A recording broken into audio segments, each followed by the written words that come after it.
आज मैं आपको बताने वाला हूँ शनिदेव के बारे में। तो चलिए, शनिदेव ने बताया कि किन लोगों को मैं कंगाल कर देता हूँ और किन लोगों को धनवान। तो बंधुओं, आज की कहानी बहुत ही महत्वपूर्ण और रोचक है। आप इस वीडियो को पूरा देखें। कहते हैं स्वर्ग लोक में एक बार माता लक्ष्मी और शनिदेव में बहस छिड़ गई। लक्ष्मी जी बोली मैं बड़ी हूँ और शनिदेव बोले मैं श्रेष्ठ हूँ। दोनों के बीच जब निर्णय नहीं हो पाया कि दोनों में कौन श्रेष्ठ है, तो उन्होंने धरती लोक पर किसी ईमानदार राजा से अपना फैसला करने का निश्चय किया। उन दिनों धरती पर प्रयागराज में एक श्रीवत्स नाम के राजा रहते थे और वह अपने न्याय के लिए दूर दूर तक प्रसिद्ध थे। शनिदेव और माता लक्ष्मी राजा श्रीवत्स के पास गए और झगड़े की वजह बताई कि हम दोनों में यह सिद्ध नहीं हो पा रहा है कि श्रेष्ठ कौन है। कृपया आप ही हमारा निर्णय कर दे। शनिदेव और माता लक्ष्मी की बात सुनकर राजा श्रीवत्स बहुत बड़े धर्म संकट में फंस गए कि दोनों में से किसको बड़ा कहूँ। यदि शनिदेव को बड़ा बता दिया तो माता लक्ष्मी रूठ जाएगी, और अगर लक्ष्मी माता रूठ गई तो हमारे राज्य की सारी धन वैभव संपदा नष्ट हो जाएगी।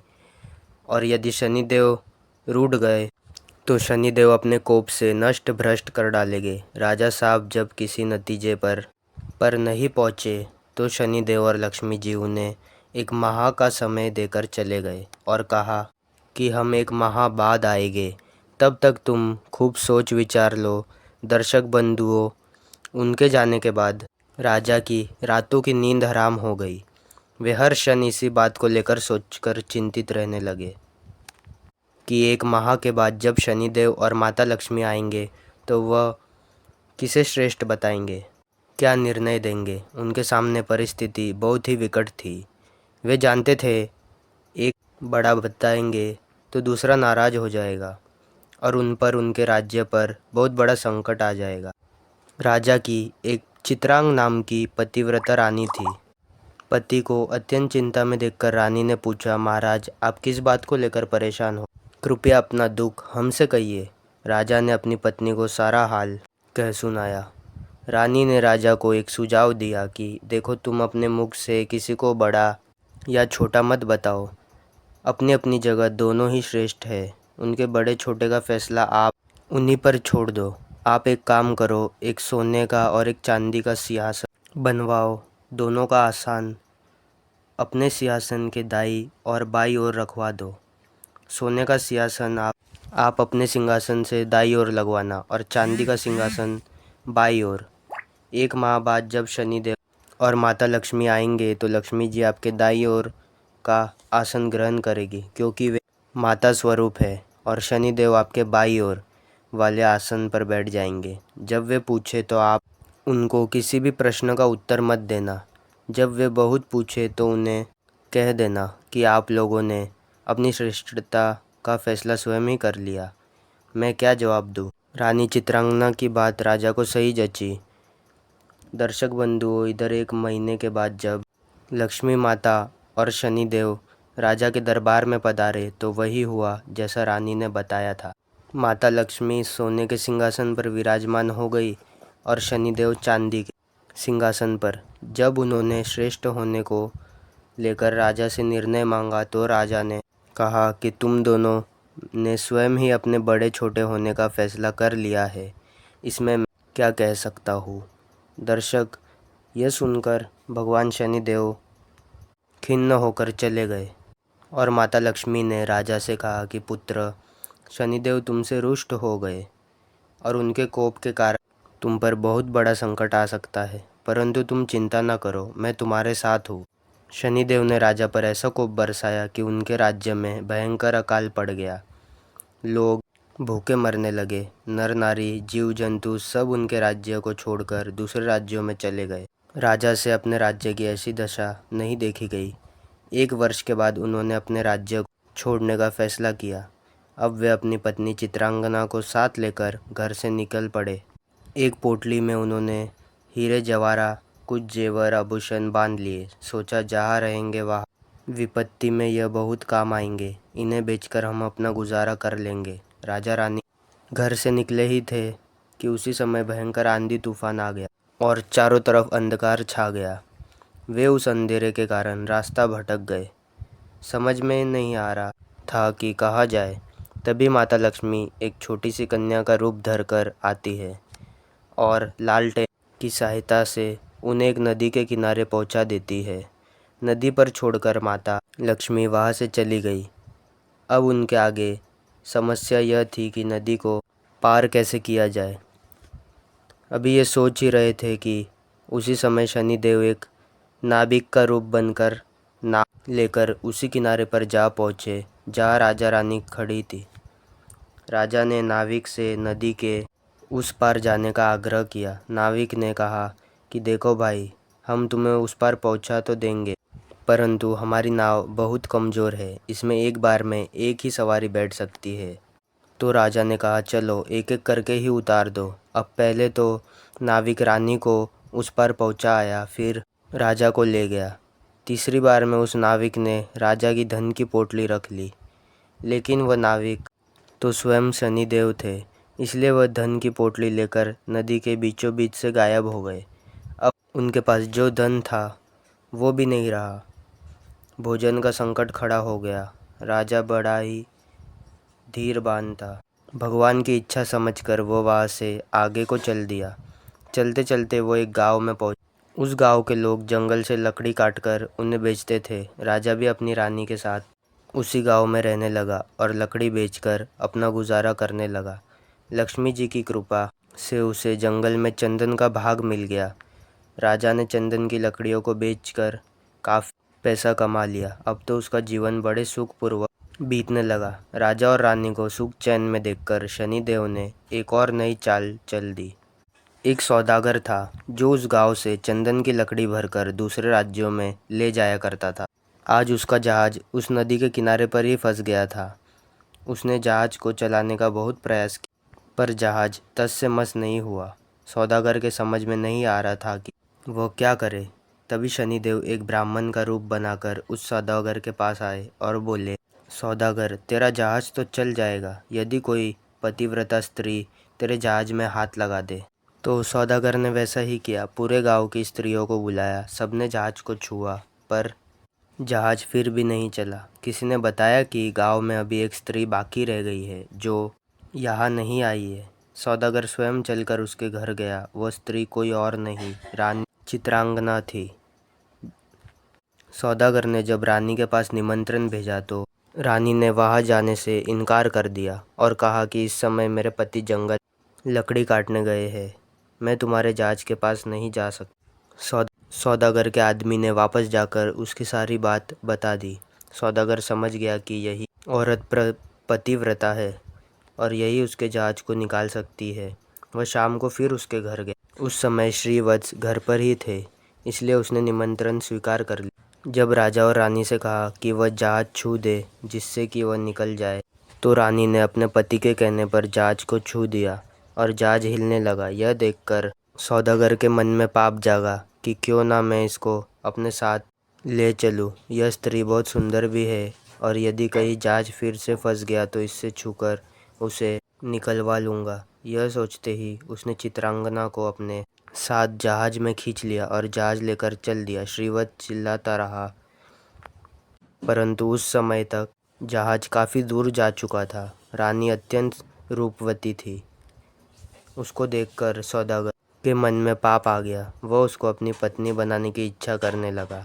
रानी ने सौदागर की छेड़छाड़ से तंग आकर सूर्य देवता से प्रार्थना की कि उसको अपने सती की रक्षा करने के लिए कोड़ दे दे। उसकी प्रार्थना भगवान सूर्य ने सुन ली। उसी समय रानी के शरीर से कोड़ फूट गया। वो एकदम से कुरूप रूप वाली हो गई। उसके कुरूप शरीर को देखकर सौदागर उसके पास नहीं जाता था, पर वह हमेशा अपने साथ रखता था। इधर राजा रोते बिलखते नदी के किनारे से चल रहा था। वह इसी उम्मीद में थे कि यदि जहाज उस तरफ से गुजरा तो वह अपनी पत्नी को छुड़ा लेंगे। आखिर उसको जहाज का कहीं पता नहीं चला तो वह नदी किनारे आश्रम के साधुओं के साथ रहने लगी। अब तो राजा वहाँ पर साधुओं की सेवा करता था, उनकी गायों को चलाता था और गायों के गोबर से उपले बनाता था। वो उपले लक्ष्मी जी की कृपा से सोने के बन। इस प्रकार कुछ ही दिनों में उसके पास ढेर सारे सोने की ईंट हो गई। एक दिन वही सौदागर जो राजा की पत्नी को ले गया था, उसका जहाज उसी नदी पर आया। राजा ने सौदागर को पहचान लिया। उसने सौदागर को ईंट दिखाकर कहा, यदि सौदागर उसके साथ ले चले तो वह ये सोने की ईंटें सौदागर को दे देगा। सौदागर ने राजा को पहचान तो लिया था, परंतु सोने की ईंटों के लालच में उसे अपने पास बैठा लिया, ईंटों को भी जहाज में भरवा दिया। और जब जहाज चल पड़ा तो सौदागर ने राजा को नदी में फेंकवा दिया। राजा की चीख पुकार राजा की रानी ने सुन ली और उसने तुरंत एक तकिया जल में फेंक दिया। उसी तकिए के सहारे से राजा एक पुल पर पहुंच गया, जहां आते जाते जहाज़ों से चुंगी ली जाती थी। राजा को वहाँ के लोगों ने निकाल लिया। उन लोगों ने राजा से पूछा कि वह कौन है और कहाँ से आया। तो राजा ने कहा कि वह एक अत्यंत दुखी आदमी, उसका सब कुछ लूट गया है, उसके पास कुछ नहीं बचा। वहाँ के लोग उसको पकड़कर राजा के पास ले गए। राजा ने राजा से नौकरी मांगी। राजा ने श्रीवत्स को अपने या बगीचे में माली का काम दे दिया। मित्रों, राजा की एक पुत्री थी। उसके लिए नित्य फूलों का सुंदर गजरा एक मालिन लाती थी। एक दिन राजकुमारी ने मालिन से पूछा कि आजकल गजरे कौन बनाता है, बहुत सुंदर गजरे बनाता है। मालिन ने राजकुमारी को बताया कि एक नौकर नया आया है जो बड़े ही सुंदर गजरे बनाता है। राजकुमारी ने उस नौकर को देखने की इच्छा जताई। जब उसने राजा को देखा तो वह उस पर मोहित हो गई और राजा से ही ब्याह करने की जिद ठान ली। राजा ने बहुत मना किया, परंतु जब राजकुमारी नहीं मानी तो उन्होंने लाचार होकर दोनों का ब्याह कर दिया और जंगल एक मकान दे दिया। धीरे धीरे समय बीतता चला गया। कुछ दिन बीते तो राजा श्रीवत्स ने राजकुमारी से कहा कि ऐसे बेकार बैठे रहकर मेरा मन नहीं लगता है। तुम अपने पिता से कहो कि मेरे को जहाज़ों की चुंगी का ठेका दे दे। तो राजकुमारी ने अपने पिता से यह प्रस्ताव रखा। तो राजा ने भी कहा, ठीक है। अब तो श्रीवत्स अपने आने वाले जहाज़ों से चुंगी लेता था। इसी प्रकार जब 7 वर्ष बीत गए, शनिदेव का प्रभाव खत्म होने को आया। एक दिन सौदागर का जहाज़ वहीं से निकला तो श्रीवत्स ने उस जहाज़ को रोक कर और उसे आगे जाने से रोक दिया। सौदागर को यह देखकर बड़ा क्रोध आया। वो तुरंत शिकायत लेकर राजा के पास पहुंचा। राजा ने जब श्रीवत्स से पूछा कि वो सौदागर के जहाज को नहीं जाने दे रहा है, तो श्रीवत्स ने बताया कि महाराज, इस सौदागर के पास मेरी सोने की ईंटें हैं, यह मेरी सोने की ईंट नहीं दे रहा है। राजा ने कहा, तुम्हारे पास क्या प्रमाण है कि इसके पास जो ईंट है वह आपकी है? तो श्रीवत्स ने कहा, महाराज, आप इसे दरबार सब लोगों के सामने बुलाइए। वे ईंट एक तरफ से जुड़ी हुई है। यदि सौदागर ईंट खोल देता है तो यह सारी ईंटें उसकी है। यदि वह ईंट नहीं खोल पाता है तो उन ईंटों को मैं खोलकर दिखाऊंगा। वह ईंटों को दरबार में लाया और सौदागर से कहा कि यदि तुम्हारी यह सोने की ईंटें हैं तो तुम खोल दो, और यदि तुम नहीं खोल पाते हो तो वो ईंट तुमसे ले ली जाएगी। तो मित्रों, सौदागर शाम तक उन ईंटों को खोलने का प्रयास करता रहा, परंतु उससे एक भी ईंट नहीं खुली। अंत में जब शाम हो गई तो राजा के दामाद श्रीवत्स की बारी आई और उन्होंने चंद क्षण में ही उन ईंटों को खोल दिया। तब राजा ने पूछा कि वह कौन है, तो श्रीवत्स ने पूरी कहानी बताई कि महाराज, मैं और मेरी पत्नी चित्रांगना को इस सौदागर ने छीन लिया था। कृपया मुझे मेरी रानी दिलवा दीजिए। तो मित्रों, राजा ने सौदागर से कह तुरंत चित्रांगना को पालकी में बुलवाया और सौदागर को पकड़कर कड़ी सजा दी। चित्रांगना ने पुनः सूर्य भगवान से प्रार्थना की कि वो मेरे रूप को फिर से पहले वाला कर। तो मित्रों, भगवान सूर्य देवता की कृपा से रानी फिर से सुंदर हो गई। राजा ने आदर्शपूर्वक श्रीवत्स को खूब सारा धन देकर विदा कर दिया।